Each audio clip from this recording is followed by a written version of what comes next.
Bagaimana cara membuat pokok besar khotbah? Ya, pokok besar. Ya, pokok besar itu adalah ide-ide dari bagian-bagian nas yang akan dibuat dalam bentuk ringkasan yang disesuaikan dengan tema khotbah dan juga kata kunci, yaitu harus kata kunci ingat jamak, tidak boleh satu ya. Jadi jamak. Nah, jadi perhatikan di sini. Pertanyaannya gini, tolong diperhatikan. Dari mana asal usul pokok besarnya itu? Bersumber dari mana pokok besarnya itu? Sumbernya dari ringkasan. Ringkasan nas yang kalian sudah pilih. Maka saya katakan tadi kalau tadi harus lebih dari satu ayat supaya dapat 3 ringkasan. Ya, 3 ringkasan. Tapi kalau misalnya ayat itu panjang nggak apa-apa, mungkin kemungkinan ada tiga-tiganya. Oke. Itu dari mana? Ide dari bagian-bagian nas yang akan dibuat dalam bentuk ringkasan. Oke, dari ringkasan itu nanti akan kita perhatikan dengan tema khotbah. Jadi ingat jangan lupa tema khotbahnya harus sesuai dengan pokok besarnya. Pokok besarnya harus sesuai dengan temanya. Misalnya kalau misalnya temanya tadi hidup berbuat baik, berarti pokok besarnya tentang berbuat baik. Misalnya berbuat baik, ya berbuat baik dengan cara apa berbuat baik? Ya memberi ya dengan cara apa? Memberikan yang terbaik. Misalnya ya kan memberikan yang terbaik. Cara kedua apa? Memberikan dengan tulus hati. Ya? Memberi dengan korban. Nah itu berarti semuanya memberi ya. Sudah jelas ya. Sekarang kita perhatikan pokok besar itu menjadi jawaban dari kata tanya dalam 3 langkah. Misalnya, coba perhatikan. Coba perhatikan ya. Pokok besar, ya pokok besar. Kalau kalian perhatikan pokok besarnya satu kata atau kalimat yang sejajar sesuai dengan kata kunci. Jika kata kuncinya misalnya perintah, maka pokok besarnya pun berisi perintah-perintah. Ya, perintah. Oke. Nah, kalau kata kuncinya langkah-langkah, maka pokok besarnya pun berisi langkah-langkah. Ya, langkah-langkah. Ya, terlalu perhatikan ya. Kemudian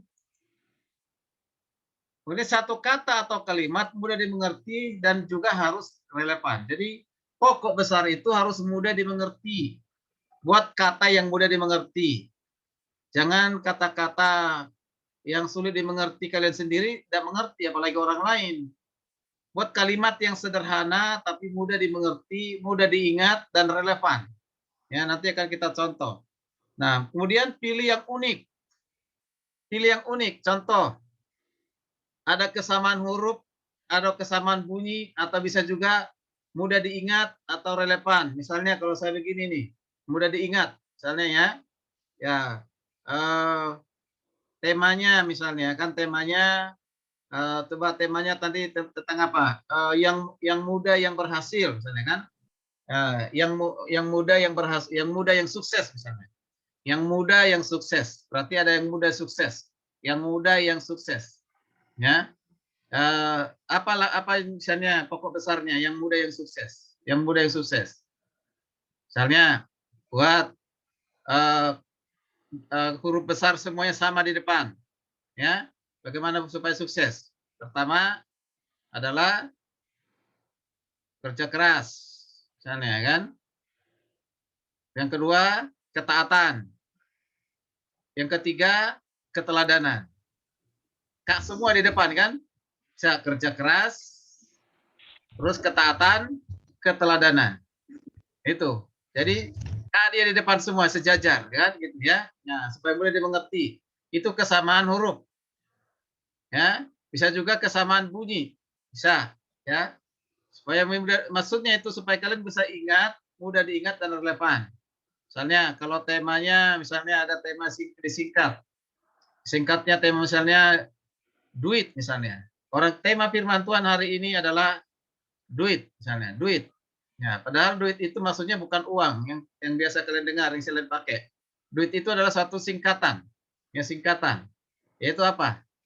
Ya, kunci sukses. Satu kata. Satu kata yaitu duit misalnya ya. Maka itu duit itu kepanjangan dari apa? Pertama adalah doa. Langkah pertama doa, baru usaha, usaha, usaha. Ya, terus apa lagi? Terus berarti apa? Iman. Iman, ya kan? Oke, nah itu kalau baru 3 langkah, misalnya karena tidak ada T, pada 4 langkah berarti apa itu? Ada T. Berarti apa itu? Teladan. Oke, jadi DUIT. Itu kan? Nah, DUIT. D-nya itu doa, U-nya itu usaha, kemudian iman dan taat. 4. Nah, itu sejajar supaya mudah diingat. Kira-kira contoh seperti itu. Jadi, maksudnya itu harus kreatif. Ya, kreatif membuat pokok besarnya. Kalau pokok besar itu, sekali lagi saya ingatkan ya, pokok besar juga jangan ada di situ penjelasan. Pokok besar tidak ada penjelasan. Namanya pokok besar. Penjelasan itu nanti di langkah yang berikut, yaitu membuat pokok-pokok kecil. Oke. Nah, sekarang perhatikan. Ini yang sering salah ini. Yang kelima ini, perhatikan. Setiap pokok besar harus dicantumkan asal idenya atau kutipan ayat dari Nas. Contoh tadi, yang mudah sukses. Dengan cara duit. D. Misalnya doa. Berarti tentang doa. Ada enggak tentang doa di Nas itu? Karena tadi mintalah, ya kan? Ada enggak? Atau dikatakan iman. Dinas yang tadi itu ada enggak tentang iman? Jadi itu. Jadi harus dibuat di dalam kurung, misalnya doa dalam kurung, ya Matius 7 ayat yang ke-7. Itu dalam itu di dalam kurung ya, dalam kurung. Ya. Kemudian tadi yang kedua mengetok. Ya, berarti ayat berapa? Mungkin di ayat yang ke-7b atau 7a dalam kurung. Bisa ya. Jadi alamatnya pokok besar itu harus jelas. Diambil dari mana? Idenya dari mana? Asalnya dari mana? Dicantumkan. Mengerti ya? Saya ulang lagi sampai kalian mengerti. Ya, yang lain mungkin. Jadi setiap pokok besar harus dicantumkan itu asal idenya dari mana? Dari ayat mana? Dari ayat mana? Apakah dia di ayat 1b atau 1c atau mungkin di ayat kedua? Dicantumkan dalam kurung. Oke. Baik, sekarang perhatikan pokok besar itu bersumber dari mana? Pokok besar itu bersumber dari nas Alkitab yang dipilih. Lalu dicantumkan ayat Alkitab pokok besarnya. Pokok besar itu maksimal 3 poin. Tidak usah banyak-banyak. Ya, 3 poin. Ya. Kalau misalnya ada 4 poin, yang poin yang terakhir nggak usah digunakan dulu. Misalnya nanti kalau kalian sudah menjadi pengkhotbah profesional, situ ada 6 poin, boleh.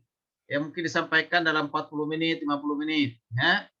Nah, kalau enggak, cukup 3 poin. Ya, 3 poin dulu. Di kelas ini cukup 3 poin, jangan lebih dari situ. Jangan juga kurang dari 3, harus 3 ya. Oke. Pokok besar harus sesuai dengan tema dan kata kunci. Ingat tuh. Ya. Apa temanya harus sesuai dengan kata kuncinya. Tadi masih ingat ya. Kalau pokok besarnya langkah-langkah, maka kata kuncinya pun langkah-langkah. Ya, kalau misalnya kata kuncinya langkah-langkah, maka pokok besarnya pun langkah-langkah, itu maksudnya.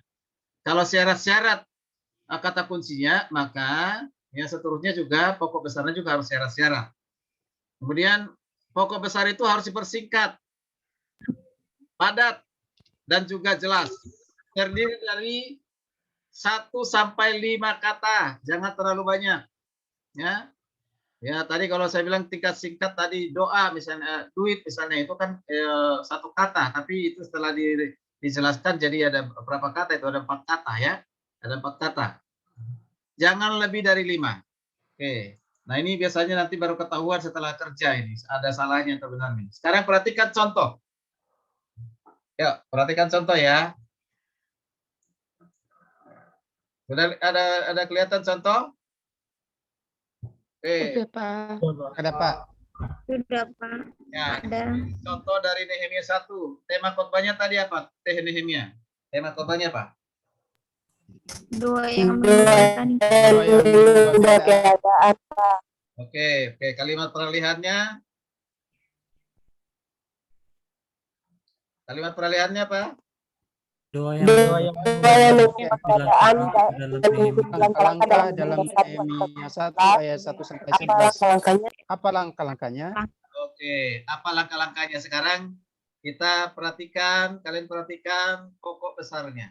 Pokok besarnya. Oke, ini pokok besar. Pokok besarnya yang pertama, doa dengan terbeban. Diambil idenya dari mana? Idenya diambil dari ayat keempat.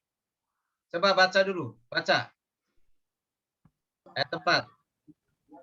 Ayat 4, ketika aku dengar berita ini, duduklah aku menangis dan berkabung selama beberapa hari. Aku berpuasa dan berdoa kepada kehadiran Allah semesta langit.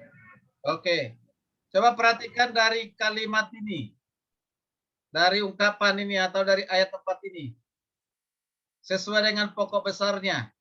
Mana yang menunjukkan di situ keterbebanan dari Nehemia? Mana kata dari kalimat itu yang menunjuk kepada keterbebanan? Di mana? Yang membuktikan Menangis, berkabung. Ya, apa? Berkabung. Nangis, bergabung, berapa hari. Berpuasa.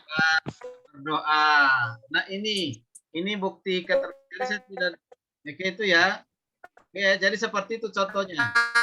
Ketika dia mendengar tentang berita tentang Israel, ya, yang dihancurkan, dia menangis, dia berkabung, dia berpuasa, berdoa. Itu keterbebanan. Sebelum dia berdoa itu. Oke, sekarang pokok besar yang kedua. Pokok besar yang kedua dengan merendahkan diri. Merendahkan diri. Asal dari mana idenya itu? Dari mana muncul? Ayat yang keempat dan ayat yang ke 6. Coba silakan baca. Nehemia 1. Nehemia 1 ayatnya yang ke-6. Nehemia 1 ayat 6. Berilah telingamu dan bukalah matamu dan dengarkanlah doa hambamu yang sekarang panjatkan kehadiratmu siang dan malam bagi orang Israel. Hamba-hambamu itu dengan mengaku segala dosa yang kami orang Israel telah lakukan terhadapmu. Ya. Juga aku dan keluargaku telah berbuat dosa. Oke, nah dari kalimat itu, dari nas itu, mana yang menunjukkan doa dengan merendahkan diri? Mana? Dia berpuasa, Berpuasa, berdoa, dalam mengaku segala dosa. Ya, sudah jelas ya. Oke, sekarang pokok besar yang terakhir. Yuk, baca ayat 11. Doa dengan berusaha. Yuk.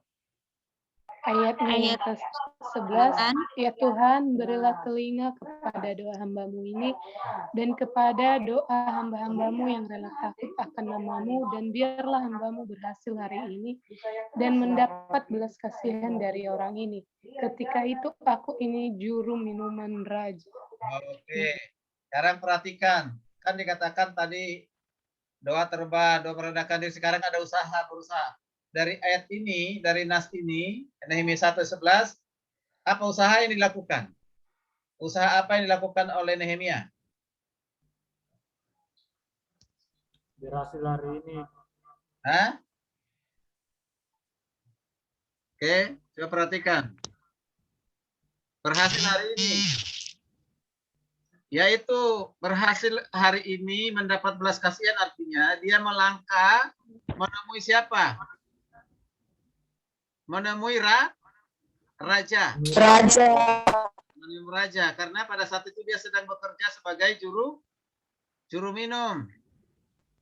Ya, juru minum. Jadi melalui pekerjaannya itu, usahanya itu, ya pekerjaannya, profesinya itu, usahanya itu dia gunakan untuk ketemu minta belas kasihan dari raja. Artinya ada langkah yang dilakukan. Langkahnya apa? Datangin rajanya supaya diberikan izin pergi dia yang menemui Israel melalui pekerjaan yang dimiliki. Jelas ya?